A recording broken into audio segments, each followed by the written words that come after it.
We're live. All right, good. So the onus is on you. The what? The what? The onus, O-N-E-S. One of the few words I can still spell. Onus. Yeah, the short ones I can still spell occasionally. And that one means the burden. Ah. Okay. Like Frodo Baggins. I hope it's not that painful. I've never seen a face that looks so much in distress for so long than Frodo Baggins. Am I right? I mean, you can't even like him because of that. You almost hope he gets killed. The weight of the world. I know it, absolutely. And he's just a little kid. And that is why we actually could identify so easily with him. Because many of us feel that way. Existential beings know that they're thrown here, and sometimes they don't know what the hell they're doing. They're going to make a living in a world where they just want to be artists, right? But anyway, so I think Frodo, actually, to go into his age of his character, so it was Bilbo's 111th birthday. All right. In that movie. And I believe Frodo must have been 60. I was gonna say Frodo's supposed to actually be in his But hobbits just look young. middle ages, Yeah. like 40s, 50s, 60s. I'm Something not like exactly that. Sure. Oh, Yeah, isn't yeah. that nice? Yeah, But okay. hobbits live longer, probably because Sure. they're happier in general. And they live in a perfect environment where everything is just fine for them. Right. I think And that place still exists, right? That little hillside that they make. You can go to it in New Zealand. Yeah. You can Are visit you going there? Are we going there? Maybe one day, yeah. That would be nice. That would be fun. So how long do you think you would live if you lived in a natural setting where technology was at a limit, but that your living conditions were very, very comfortable? You'd live on the side of a hill, but inside the hill you'd be living inside of a shell, and it would be loaded with all kinds of beautiful wood. And it would be architecturally splendid. It would like the openings would be curvatures, and you'd have plenty to eat, and you'd live extremely comfortably. If you lived and off the the worst land, conflict you have is to maybe have a word that's a bit impolite with your neighbor. yeah, right. That's it. That's your conflict. Well, I think that whole movie sort of speaks to it, like this idea that that's never gonna like stay like that forever. And That's an ideal of ours, though. Well, Yeah. so he and he's even the whole movie is him bored with his life in the Shire and wanting adventure, and that idea that an adventure entices him, something that isn't known. And yeah, he wanted it, and he got a spectacular adventure, right? But he had no idea of the dark side. right. If he could see what he would I suffer. think he knew a little bit. I think he was enticed by some dark side, but I think it was much bigger than he. He knew that he was way in over his head. Right. Yeah. But he, and He did that well. Frodo got dragged into the responsibility more than Bilbo did. Bilbo was reluctant to do it, but then also excited to do it. But I think Frodo was just like, all right, I really have to do this because this is I important. think you're right. This is an important thing Yeah, that has to be carried out. You know? yeah. Bilbo was just discovering, Sorry. but this guy was saving the world. Yeah. When He he was saw the weight of it at that meeting, and And he didn't he volunteer? Yes. And that's Is that how he did it? Because they were all fighting. He said, "I'll do it then." Yeah, And exactly. that's really crazy. Yeah. He offered to carry the ring into hell, into the mouth of hell, where all the worst things happen. Classic, great art. You had gotta said give it this that. as an archetypal storyline. You had said that if someone were to live basically in heaven for long enough, they would eventually choose to go to hell. I first read that in Taylor Caldwell's Dialogues with the Devil. Many, many years ago, probably in the late 60s when I read that book. And I give her credit. She had some depth. And I remember a number of things, but basically the individuals are having a conversation with the devil, but they're in a setting that seemingly is perfect. They're in a heavenly setting. And his point is, after time, you become so bored with it. There it is, and there's my own thinking about the aesthetic ideal. And you become so bored with it that you just seek, in order to be alive, you go to the torture chambers. That's how crazy it becomes. Now, I don't know if that would really work out like that exactly, because I don't think of myself that way. I could be bored with perfect. I can go to the seashore and go look at the ocean for hours if people would not mind my doing it. Mm. You know, I can look at the trees. I love to look at the trees in the wind. Call me a sissy, but the aesthetic of it is spectacular. It's like, it's perfectly okay to admit to yourself that you have a high aesthetic. It's like listening to the carol of the canon of the carols. The canon, you've heard the canon of the carols. I know you guys have. It's one of the most beautiful Christmas songs. You could probably plug into it and it would come up and you'd say, wow, this thing really touches you. And I remember hearing a version of that in the opening scene of Ordinary People, directed by Robert Redford, a long, long time ago. A movie, a psychological piece of work that I used to show to my psychology classes in the course of a week, and I'd analyze all what was being illustrated. And it was. Yeah, we had to watch that. You got to watch that too? Yeah, we had to watch that. He did a good thing that he did that for you. Yeah. Right. She, excellent. Yeah. Excellent, yeah. Yeah, she and I would have had a good time Yeah. talking about it. Yeah. And there's the opening scene in this beautiful setting up in Michigan where these people are wealthy as hell and they have everything, but they're suffering from a terrible tragedy, and the kid he's going to go to hell. He goes through his own hell. And I consider it a piece of very good art, cinematic art. I think Redford did a great job. It was applauded. And the people were spectacular. It's the character development, I think, is the. Sorry, yeah, it's because of the plants in here. There's one or Right, two that's little fine. guys. We got little guys flying Yeah. around. What about the character development? It just was done really spectacularly. It's been quite a while since I've seen it, so it's Yeah, everybody kind of played. bits and pieces in my head, but it was really phenomenal. Mary Tyler Moore was brilliant in it. Yeah, that's right. And Donald Sutherland was equally brilliant, and then the kid, he did a great job. That established him as a hell of a good actor. Yeah. There was an excellent scene in there that people would not even want to talk about compared to the other significant scenes. You remember when he was sitting with the new girlfriend, the cute girlfriend, and they were in a spa, a place for kids to hang out where they have soda and stuff like that. And he's right in the middle of, she asked him what it was like, because he tried to kill himself by using vertical slices on his wrist. He really meant business. You could hear the rescue guy saying, he really meant business. He really meant it. And the girl was asking him about the condition, the state to be in when that happens, and using my terms. And he was starting to describe it, like going into a dark hole and stuff like that. And just that while he's in this profoundly serious condition, where he's extremely vulnerable, in come 4 or 5 of his old buddies that used to swim with him and his brother in the competition. And now they're all like acting drunk, and they're all interlocked, and they're noisy, and they disrupt the entire thing. And they take away, of course, the mood. You know how things, you understand what happens to consciousness.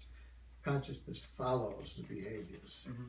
And so he's like, he's totally, you're cut off right in the middle of that. You know what that's like. You're in a serious conversation and somebody cuts you off.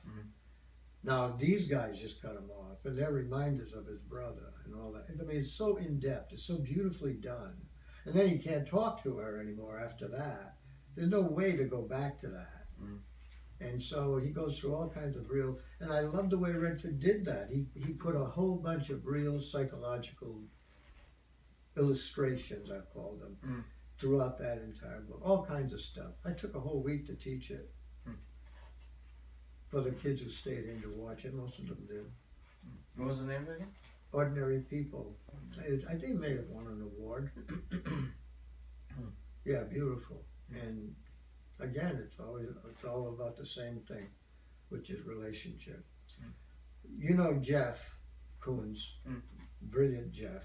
He sends me stuff like he's a genie and he sends me stuff from out of nowhere, all kinds of great stuff. And I've been looking at a lot of it. Recently, I watched something that he sent me. An interview with Raymond Moody, over an hour. You know Raymond Moody? He wrote Life After Death. I think that was the first one, and he wrote another one. He did the death experience, near-death experiences. He was the first guy to do it, and he's continued to be into work. He's in his 70s now, and he did an interview, and he talked about it all. And I really didn't learn anything that new, but I didn't know that he did have not only an MD, but he was also a PhD in philosophy. Wow. So he was really interested in a lot of stuff, and he's got that objectivity that comes with doing philosophy. That's a key. That's the key. He's objective. He will gravitate towards a certain belief that he's smart enough to constantly say, "I don't know," because he knows about the lack of objectivity, and he's a logician. He says, and I love that, and he does such a beautiful job on that, and yet, despite everything, all that he went through, he was obviously like a sponge for knowledge. He got a PhD in philosophy, and then later he becomes a doctor. And he said after everything he's been through, all that he's learned, all the hundreds, thousands of people he's interviewed, people who've had all these similar experiences after dying on the table, and he's being certain that it's not just oxygen deprivation. In fact, studies have shown that it's not.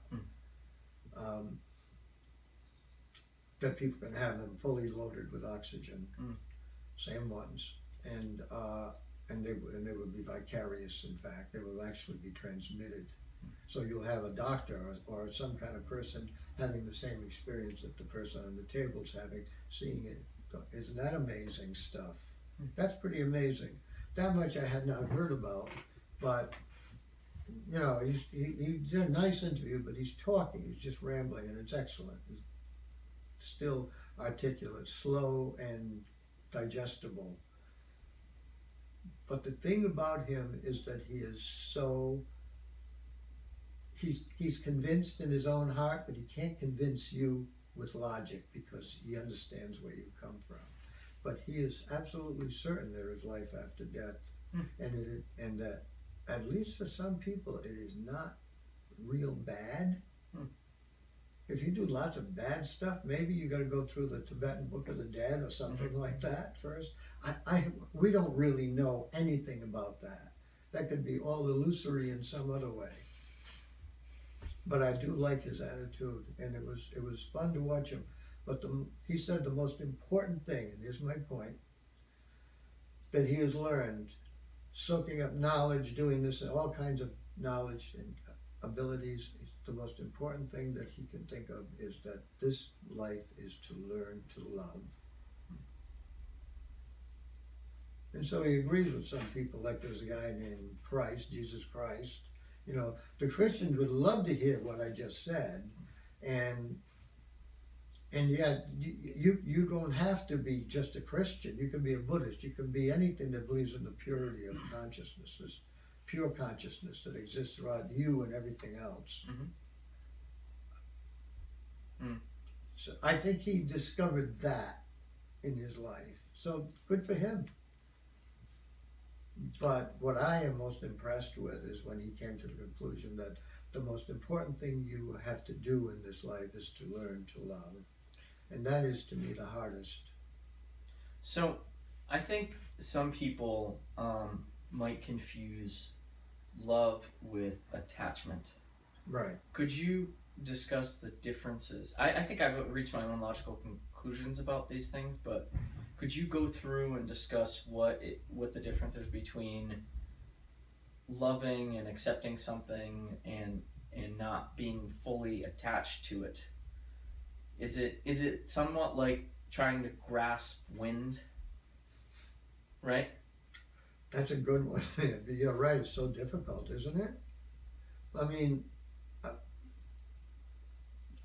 I look at love in terms of like concentric circles.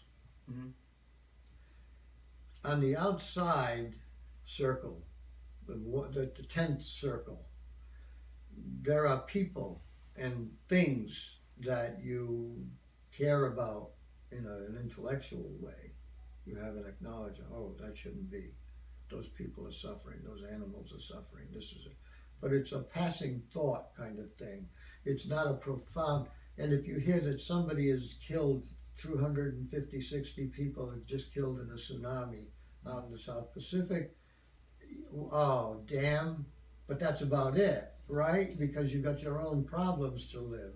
You got your everyday life that you have to maintain. But then inside that outer circle, there are other degrees of circle, other degrees of closeness. So that, in the very center of the circle, there would be the closest of all the beings in your life. If you were a little animal, the closest thing would be your mother, the little kitten. That's why the lamb and the tiger's right on spot, remember? The tigers would be docile only for the sake of the mother. So the little guy becomes the mother in their eyes. And so 600-pound tigers, 10 or 12 of them, just being docile to a guy with maybe 80 pounds, sitting there. Because he created that in their brains. And that level of attachment would be like pure identification. They identify so much with the mother that their sense of self is like, it doesn't even have, there's no withdrawal from it. They just fly to her like gravity. That's a real in-depth sense of love. To watch it suffer and to be indifferent, I'm not at that stage. I don't know about you. I mean, I'm way too attached to those two little chihuahuas that live with me, that exploit me, that use me for everything. Absolutely, yes, whatever you say. It's like Lucy. Okay. Look, I use you're asking me. There is this thing called a holy indifference that I've read about. And you can have moments of it if you've done psychedelics or something like that. You can actually have moments where you're in that state. It might be only a second, and it will be like the entire trip, okay? And for a moment, there is a profound sense of acceptance that transcends anything you ever got. And so you even think of what's in the Bible, like a peace that surpasses all understanding. I used to love that passage because I knew that there was such a state, a condition, where the world passes and you love it, but it's not destroying you while it's being destroyed, while it destroys itself. It's like watching a movie in a sense. I don't know I don't think there's a distance there because it's lived through the entire world, but it knows about its invulnerability. I think that's what the key is.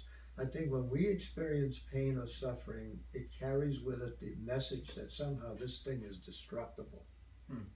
And you just want to flee from it. Well, then there can be a condition, I think, where there is all the physicality, the pain of physicality, but the center is somehow like indifferent to it because the center is a flame. It's a flame and it just burns up everything. So there's nothing that can enter into the center, and you live in the center. You're not a separate being. You're not a homunculus. You are right there, but the center is at the heart of the whole being, the physicality. Because I've been pondering this, and I look at it again and again, and it just seems so obvious that, again, you want to go to God, you want to talk to God, you want to talk to yourself, you talk to the flame that is your life. There's the Bunsen burner from which you emanate. And that to me was the guy who was aware of himself. Lots of people are aware of that at times. Some people stay in it. And that makes them entirely different. Then they can love without attachment. But, I'm attached to the dogs It's not so much that I want them to love me. I get that. But they use me all the time. They come to me for everything. It's always a nice affection that they get from me. But what I get out of them is the love I feel for them, because that energizes me. Mm. When you give love, you have more love to give. It's a great paradox. It's a paradox. The more love you give, the more love you have to give. Mm. And that's the scary part. That's all of this, because I know that my attachment to them is I never want them to feel sick or for a moment. That's why I spoil them rotten. Mm. Yeah, do this for me, okay. You know, whatever you want. I feed Lucy in my hand, but I feed her until she decides to eat in the morning. And I say, "Who spoiled you?" And Krista walks by and she says, "Ray Amori." Yeah, that's the way. I don't have to be other way. You can do that with a dog. You get a spoiled dog. You do that with a child, you're gonna get a serial killer, right? You know. Right. What were you gonna say? I'm sorry. I thought you were gonna say something. No, it's fine. That's fine. I mean, you talk about attachment, and I live with it every moment. I look at the feeling of it. Holy smoke! And I'll just say this: this is not a new development in me. I was that long ago when I was a child, and I think a lot of people are or were, and they get to forget it for different reasons. Mm-hmm. And so, within all of that, the holy indifference versus indifference, there's a big distinction between those two. It's like somehow everything is perfectly okay. Mm. And I have no understanding. Look, there's a book called Consciousness Without an Object, and the first book was Pathways Through to Space by Franklin Merrill Wolff. I think he was a PhD in philosophy. He became very involved in the discipline. I don't even know what he studied, how he did it. I call it Buddha work. He did the meditation, and he had a breakthrough, you could say it. Something happened, and he stepped strongly into Satori, but it didn't end there. That was the beginning. It was like going to grade school. Define Satori for the audience. Liberation. Mm. It's not the highest state of consciousness. It's just basically a state of consciousness when you realized fully that you are a conscious being. Mm. And that somehow this conscious being is not alone. It is not disconnected from something mighty and higher in its own sense. Mm. It's indescribable, because you don't know about its form. It doesn't look like anything, and yet it has a special way of making everything work for its own thought. It can make things happen. It can change the world, and you don't see it and operate. You don't see the hand. That's one way of looking at how Satori would be, but essentially it's just a state of consciousness where it's like the difference between when you're asleep and struggling, and suddenly you wake up and then it's all only been a dream. So it's an awakening. Mm. It's just a higher step where I think your mind works at a clearer function. But that was only the beginning for Franklin Merrill Wolff. He went. The whole book is a description. It's like a journal, daily journal, and every day he would wake up and there would be a new condition, and he would describe it as best he could. And being a very brilliant, articulate guy, he wrote something I found extremely interesting, Pathways Through to Space. And then the next one was, he wrote a book with the impossibility on the cover of it, something that I had been claiming for a long time. And the name of that book was Consciousness Without an Object. Mm. Supposedly impossible, according to everybody, except a couple of us. You don't have to really become dissociated from the world. You don't have to lose contact with the object. You can become consciousness without an object. In that's That's my point. If you ever want to read that book, I would recommend it. I have it. I'll give it to you someday if you want it. You want to just twist your brain. What would be the logical pathway of understanding that? I don't think we can. Yeah. I don't think we can get ego. Ego is always concerned. Ego is always in a state of desire, of lack, according to Sartre, the burning candle. We are the passion of desire, said Buddha, and he's right. We always want something new and more. Everything, it never ends. So it would be a state of desirelessness. You could, yeah, very good, but without extinguishing the flame. Mm. You're still fully alive, and you're fully okay with everything that's transpiring. You realize that it's all just arising, that you're really not doing. See, the way we are now, I mean, some of us obviously are control freaks, and being an idiot who had to be in the classroom 44 years, I still have that thing where I want to direct the conversation. I apologize for that. But even without that, most of us still are taking responsibility for the conditions in which we find ourselves, and thus we don't just blow up or do this and that. We take responsibility in various ways, and usually just by the best way is by being attentive to one another. I maintain that in keeping with this entire conversation about value, the right value, you can't accomplish very much without a school, according to Gurdjieff. You've got to be in a consciousness school to really develop your consciousness above it every day. Krishnamurti says, just watch yourself all the time. But I mean, it does take some kind of practice, discipline. That's Krishnamurti's way. Right? Some kind of structure, habit to get to a place where you can even begin. I think. Well, other than the fact that it's always going on,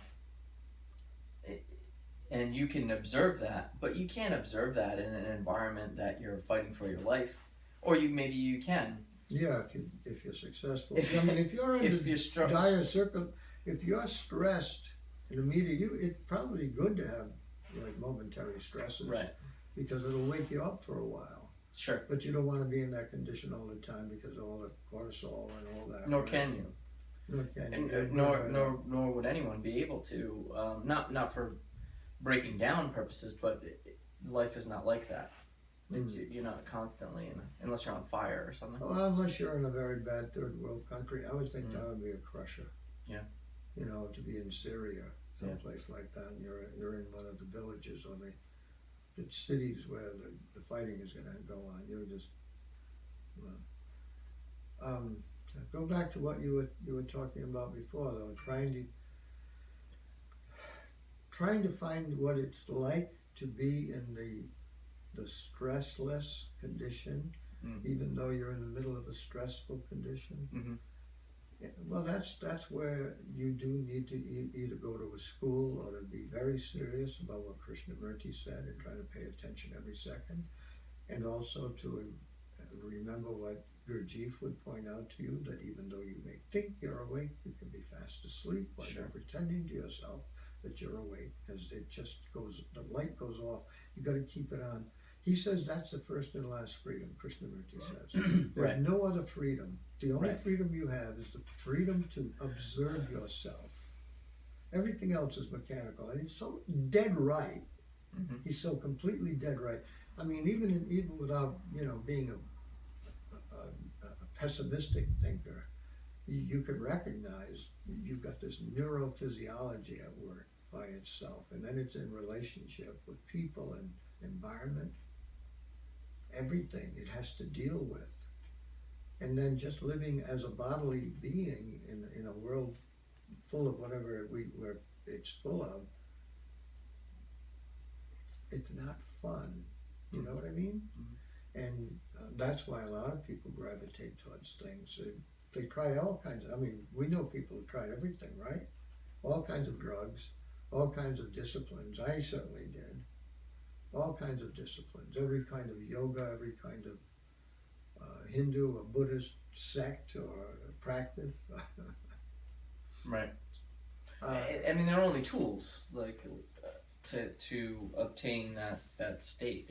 But it's a constant state of being, and anything else is separation from that constant That's state exactly of being. right. So basically, you're just starting on a journey to rediscover the self, right?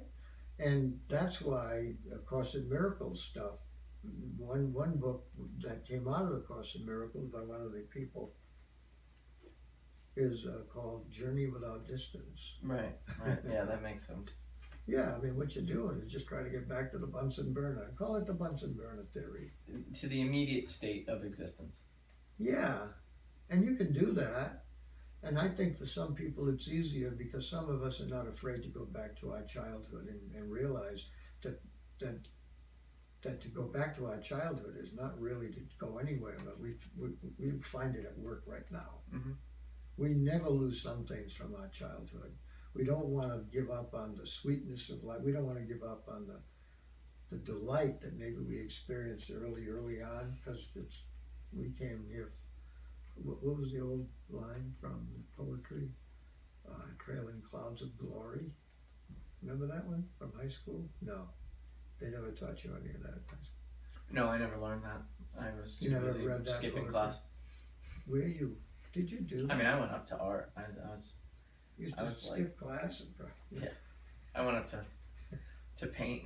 No wonder George Tracy Sarah was a said good student though. Sarah stayed in class and then painted. she was smart. No, I got good grades, but I still skipped class. Did you? And actually, I got detention all the time, but only because I was late for school.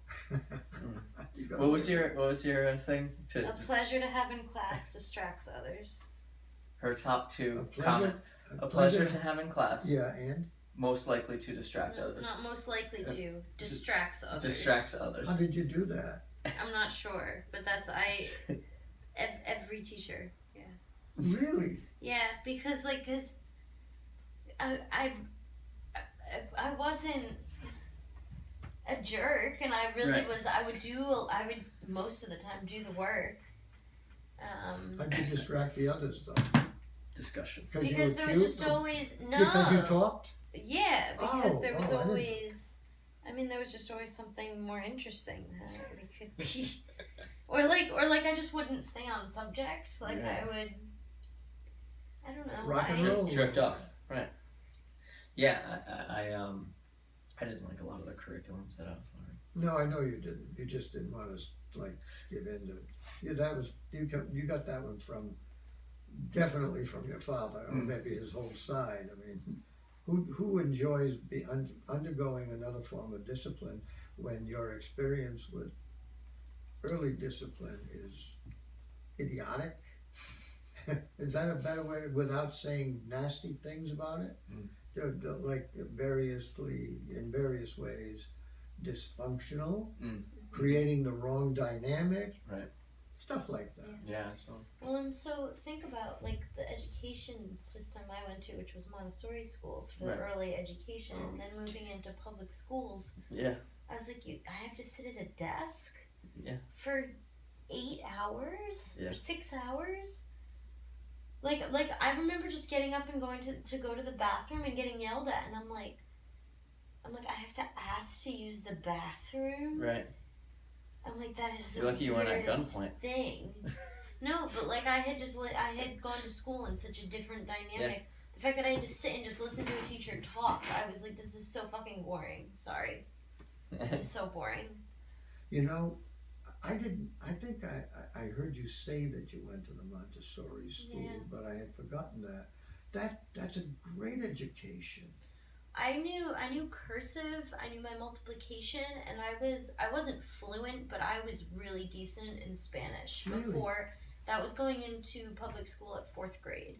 And I was just learning, I think we were just learning cursive, maybe, I don't know, we were just learning all of the stuff What that I does had been Montessori doing for a go up couple of to? years. It actually goes up to 8th grade now. At the time, Why did you? At the time, I'm not positive if it went up that high or if I don't know. There was a couple of reasons. My mom also thought it was. I don't know. She thought it was best for me. A lot of the neighborhood kids all went to public school, and it also was expensive. There was a lot of there's a few different dynamics with that. Yeah. Right? Yeah. But at least they did that for you at first. That was very nice. Yeah, I didn't appreciate it at the time like I do now. Oh yeah, now you know. Of course, yeah. But they had, I mean, the way that they taught us, I've told John this, is like we got a binder at the beginning of the week with all of our work, and like we were responsible, and there were like stations all over the room, and it was almost everything was hands on. I don't ever remember like sitting down and reading a textbook. I mean, it's like 3rd and 4th grade though, so of course you didn't really do that, but still, it was like super hands on.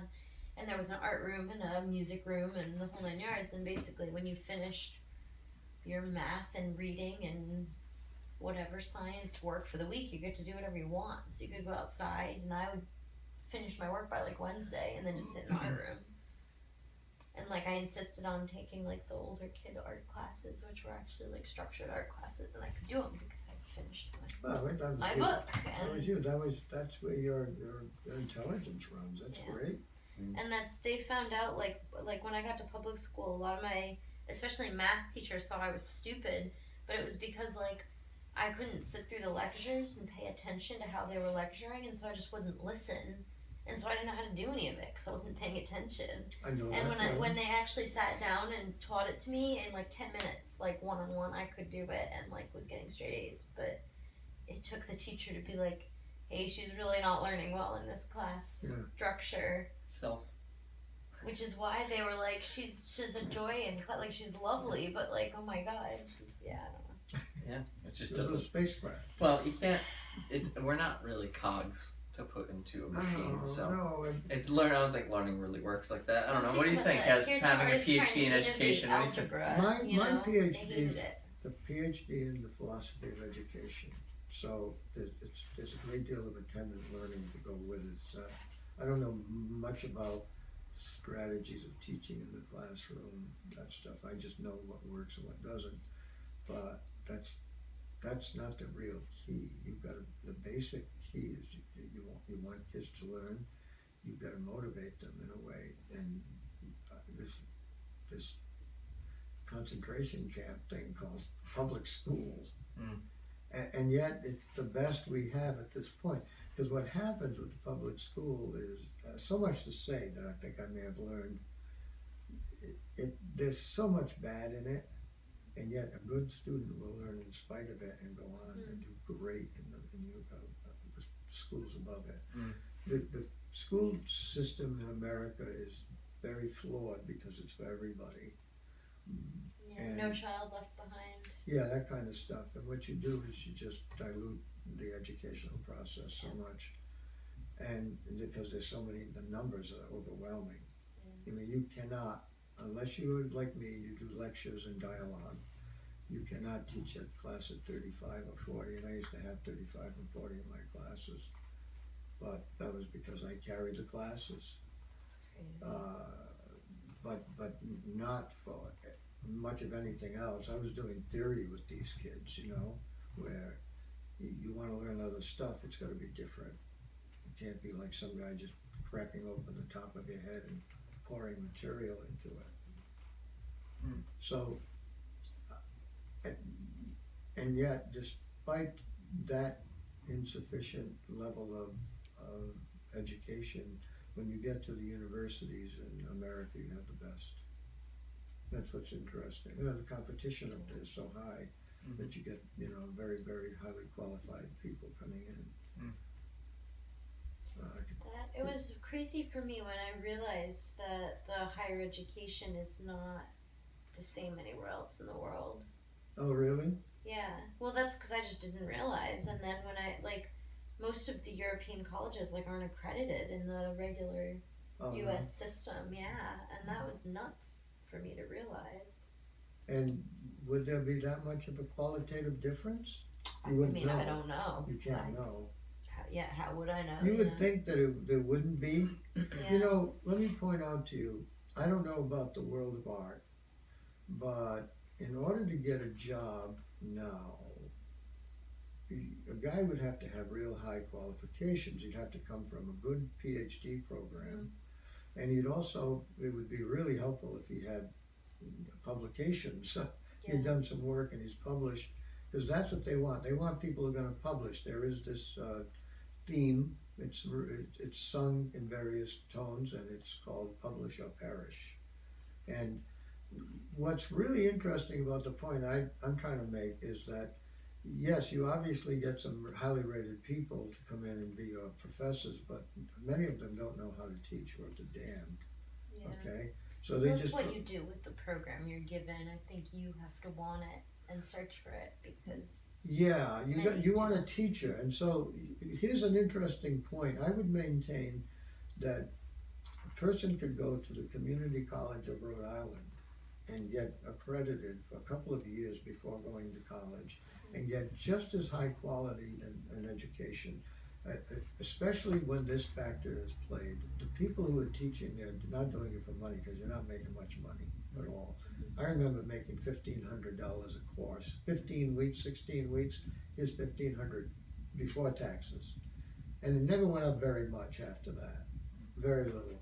And yet, you do it. You don't have to worry about publishing or perishing. All you have to do is do a good job, because you get evaluated.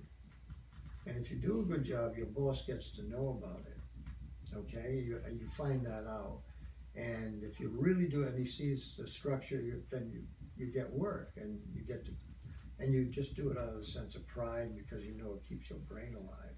After you've taught in the high school for 30 years, now you're teaching in something that's a little higher than the high school, and you can do a little better work. And it's challenging, because you're getting all kinds of new courses thrown at you.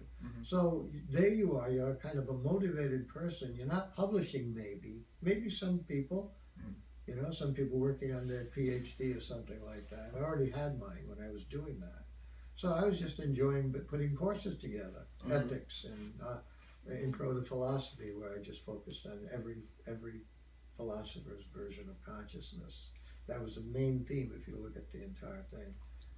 And it gets to be fun. So you can get just as good an education from somebody who's doesn't have the highest degrees. It could just be a lively brain. And there are people like that. I think of Jeff. He's a smart guy. I mentioned stuff to him, and I don't know if it's brand new, but I don't think so. He's done a lot of stuff, and he's rolled with the Gracies, which is amazing. Well, if anything, I look at John, someone who doesn't have a degree, but was like, he knows way more than intent on educating himself, and if anything, has gone more of an education on his own than I think many people have in a sports psychology degree, or sport, like whatever, I agree. Well, and the thing is, understand that's a compliment. Thank you. And he's a sharp dresser too. Thank you. Sorry. The problem that I had faced going through school was I couldn't fit myself into a classroom setting, because I also had ADD, and if I wasn't on the edge of challenging myself with thought, I was bored to tears. And it's like, get to a point at which I have to think and maybe interact with the things that we're discussing, the concepts, how does this apply? And it's like, just stop trying to make me memorize stuff. Well, who cares? Problem solving until it's relevant. How am I supposed to learn something that is completely irrelevant? It is so ethereal to me that it is so far removed from my immediate that it holds no relevance in my life. So make it relevant to me. I actually did quite well in stocks. When in 6th grade they made us do stocks. And I hated mathematics, hated it. But I was like, I can follow. This is fun. This is a game. Make the numbers go up. Make more money. Put money in the bank. Do things with it. Okay, well, I can play with that. I did really good in geometry and trig, which was the same, where it was like a boat is going this way and wind is coming this way, but there's a slope going down. So tell us how fast the boat is gonna Right. like I don't know whatever the thing was, and that to me I was You like, can do oh, that. cool, it's a game, like, Sure. and there was a lot of math, but then it was just okay. There's all these steps for this little bit and these steps for this, and then it had a purpose. Right, and I'm also a Neanderthal, so most of what I learn is by hitting my head against a rock. So I learned physics by fighting.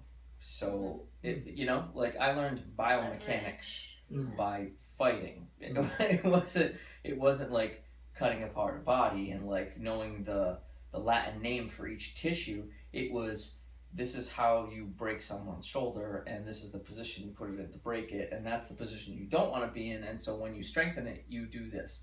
It was that sort of thing. It was a very, very much a practical thing, and a lot of the anatomy that I do know is from drawing it and from applying it. Yeah. Much more. Well, for me, Look This is very important Look for me. at the technical schools. Yeah. These kids could sit in a lecture hall and read about a refrigerator, or they could actually go and freaking That's what's work with missing. one all day. Actually, we need more.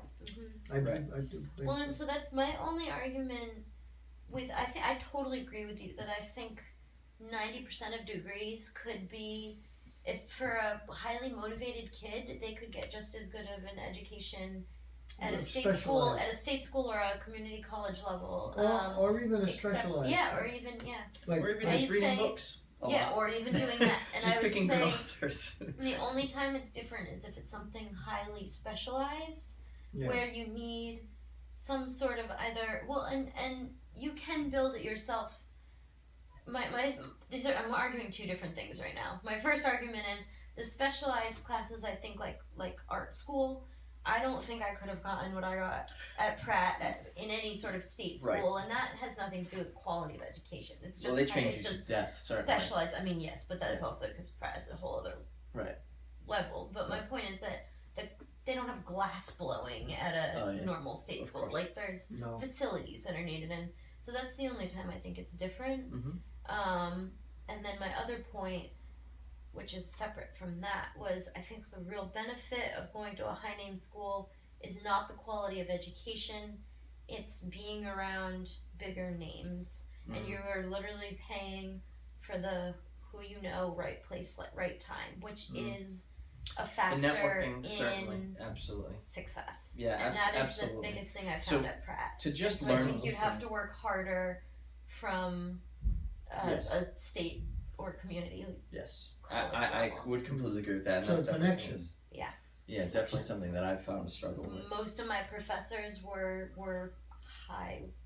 pretty high profile artists working in New York. My thesis professor, her and her husband write for Art News. They're like art critics for Art News. And like to learn from someone like that, right? It would be the same as if I were to train alongside an international weightlifting coach. Right. Like the things that you learn with somebody that's dealing with that level of calculation, like the problem solving, it's completely different. A bunch of Pratt kids end up working for MTV because MTV and the people that do the subway ads in New York City subway. Yeah, I went to school with like a bunch of them because the professors worked for it. Right. And so they intern as student level. Right. For their teachers and then get hired. Who better to hire than somebody that's been working underneath you as your student? Yeah. Certainly.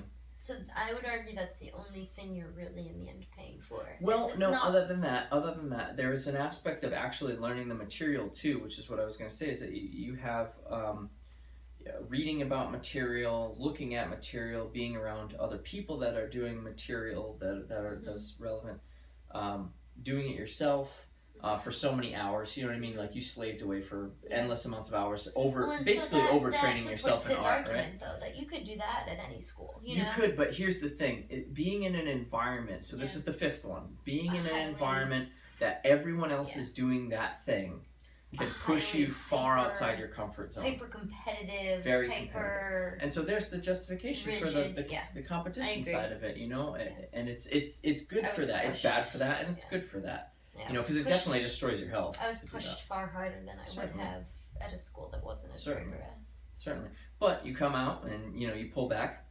Yeah. And now for you, doing an 8-hour day is like, oh, that's easy compared to what I was doing at Pratt, right? I'm panicking right now that I'm not working, and so I'm doing something because I'm constantly. If I'm not working 20 hours a day, it feels like not enough. Right, exactly. Yeah, that was ingrained into my studio practice. Amish style art, from sun up to sundown. I was going to throw in a while ago concerning methods or avenues of education. You know Michael. Michael's son Joe, who's a right brain genius. Joe, wonderful kid, great personality, giant, strong as a bear, and good looking boy, and he just happens to be a right brain genius. I saw him put a 500-piece Lego together without stopping one Christmas Eve. Didn't stop, he just did it, just put it all together in a couple of hours. Amazing. Right. And so he's been working, he's getting nice jobs and making a buck and all this and that. He's working at a place where he does computer work, but he's been going to a special school which costs $30,000 a year. Only got a $28,000 scholarship to do it. It's run by probably some millionaire genius himself, who's probably going to recruit all these guys that graduate. Right. In the meantime, he got a job, and he's now going to he's probably going to make about somewhere between $1,500 and $2,000 a week, because he's learning to be a programmer. And the thing he's learning with these intense courses that he takes almost for free is like to be an advanced guy with a computer stuff I can't even name because I have no understanding of like coding and stuff. He's going to be a programmer, whatever, coding and all that. I guess that's high level stuff. I don't know. Yeah. To me, that's all. Certainly things I can't do. Yeah. In this day and age, it means you can create apps, you can create websites, you can create anything. Universe. Yeah, you can literally create anything if you know how to code. Well, I guess that's it. So he'll make a lot of money. He'll do stuff he likes to do. He's very fortunate. See, and that's a degree where it's worth. Yeah, I mean, if he hadn't even gotten a scholarship, I mean, that makes it fantastic. But that's a degree, I would argue, if you're really into it. Yeah, go into debt, and you're going to make it back in a second. So I think absolutely. He'll get a job from making money that we can't even see the bottom of. Yeah. I think the problem is, and you've done other work, obviously, other than art. I think the problem is, how do you find work when that isn't your thing? When when the thing that is valued is not what you are good at, or what you want to do. And it makes you miserable to do it, so how do you find work, and that's again another struggle that I had. Was like, I went to graphic design school after I got out of high school, and you helped me through all that stuff, and I had no idea. Yeah, absolutely. Yeah, you helped me get into there. Oh, that place. Yeah. And so I didn't know when I was going to use that material at all. I mean, now I use it to design programs and to design my own stuff, so it does come in handy now. Oh, good. But I had no idea. Like, I didn't want to sit and process images all day long because I was bored to tears processing. I wanted to be a little bit challenged at work, and this work was, I could teach you how to do it within 10 minutes. Not knowing how to use a computer, I could teach you how to do it in 10 minutes. And I was forced to do that day in and day out for a year and a half, and I was like, this is hell. You could have looked into a new graphic design job, though, because that's not what most graphic design jobs are. I know, I could have. Yeah. At the time, I could have. Now I've been so far away. No, I know. But that's another thing, another aspect. I know we're going off on tangents, so away from what we were originally discussing, but... No, we're not. What I found that I was doing with most of my time was stuff with the body and existing in the body and not just dealing with digital things. So for me to sit for 12 hours a day and force myself to look at a screen was completely betraying the things that I was inclined to do, right? Yeah, sure. And so I had to find a way to make that okay, that I wanted to be moving a lot.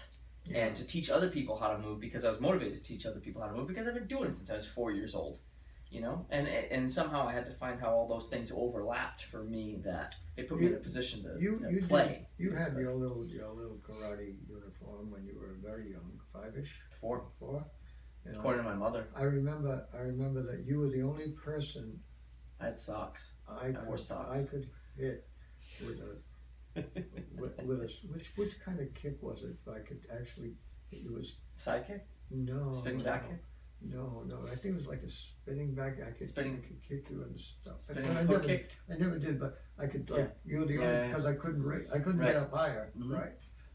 Yeah. Mm. That Oh was man, the things one that of I know those. now. Maybe like what do you call it? Outside crescent? An outside crescent. Yeah. Yeah, I think Yeah. I was the only person. Yeah. I never hurt I you. haven't done that in so long.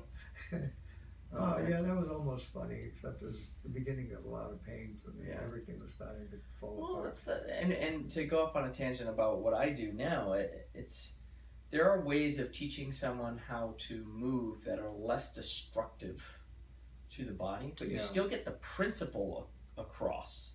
Yeah. And one of the greatest things that I learned from Hanshi and Mike Brown was that the principles are so much more important than the technique.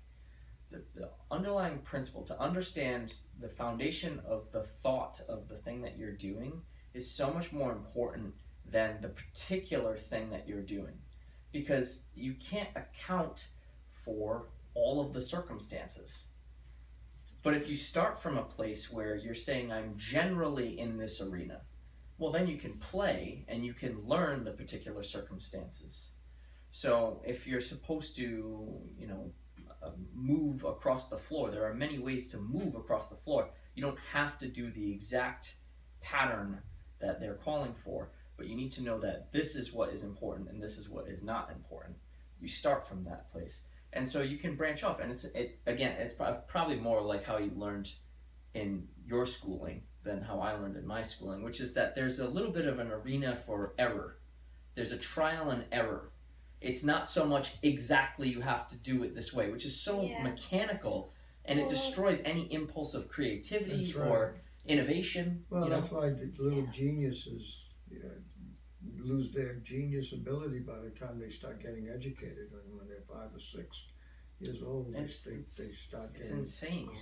Well, and what I actually have found is that it's a lot of when you start to think too hard about it, you start to either fear what you're doing, and the fear comes from this idea.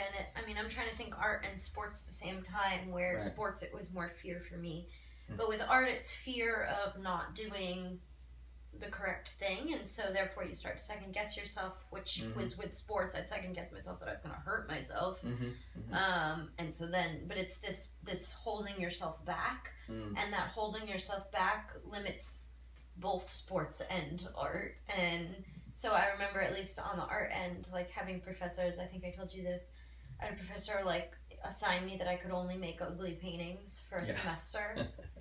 And like that was, I got to be so free, because I couldn't be precious with these things because they legitimately had to be ugly. Yeah. And so it was this moment of complete freedom. I remember. Really? At one point he's like, you have to do portraits this week, and he said you can only use like a 3-inch brush, and you're like, how do you paint a face with a 3-inch brush? Right, You know, like like Picasso. it's gonna be a big mess. Yeah, right. And we had to like go like a I don't know, a 10-inch canvas or something. Oh my God. That's great.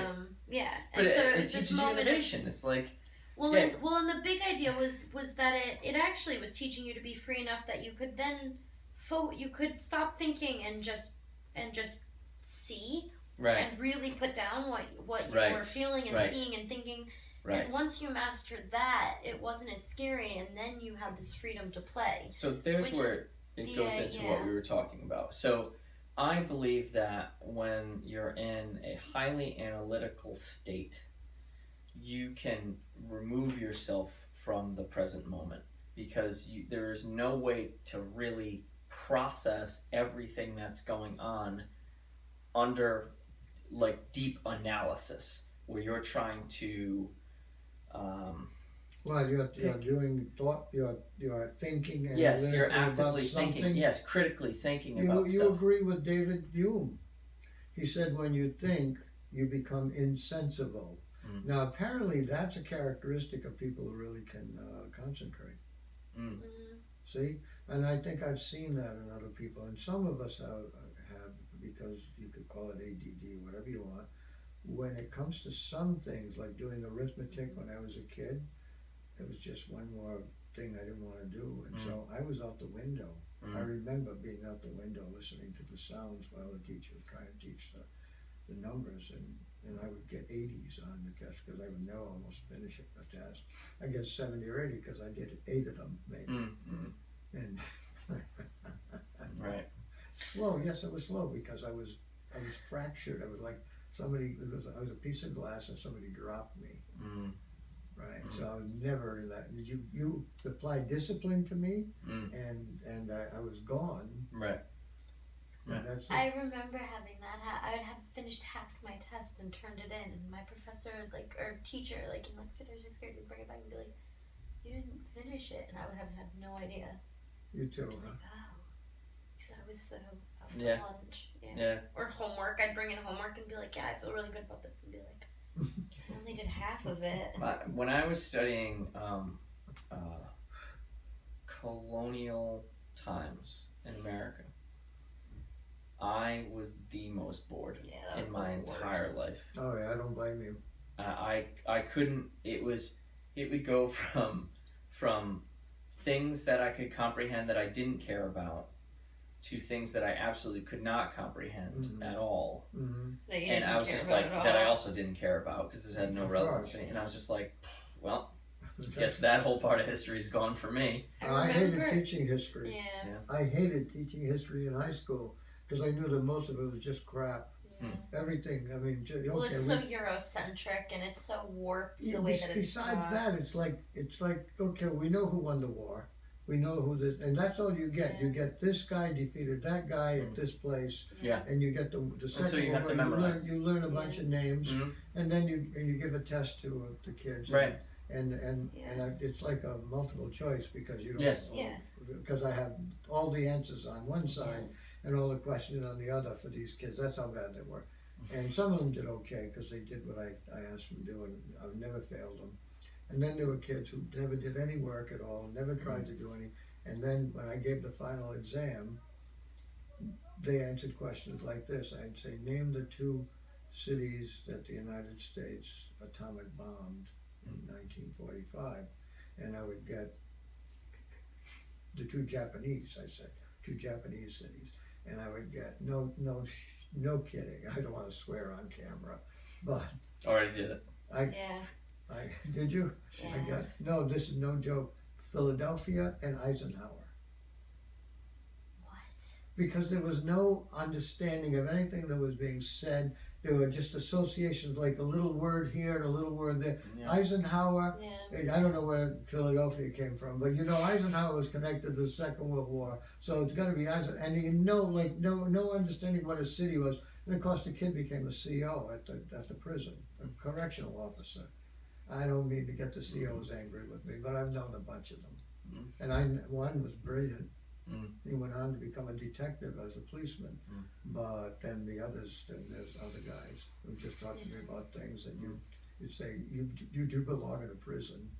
He was not on this side. So, in closing for this video, Oh, good. I was just gonna say that I think that trying to reach a flow state when learning is incredibly useful, but as important as any other state in which you could be in a state of flow. So, trying to find some level of enjoyment and play and what else? What other things? To be in, to truly learn something, to truly get a grasp on an idea, Yeah, I agree with you, and if you want to pursue your truest interest, maybe you can find a way to learn that kind of thing in that kind of environment. Right. But I would also say, because I'm still practical enough, and I taught in a public school for a long time, don't wait until you get a flow state before you allow yourself to learn something. Learn anyway, okay? Sure. Learn what you can, because I've had to learn some things that were painful to learn. And then just maybe someday you find your bliss, as you call it, the little opening in the big screen. There's a big light on the other side, and you go through. All right. leave us some questions and comments, and let us know how the audio is on this.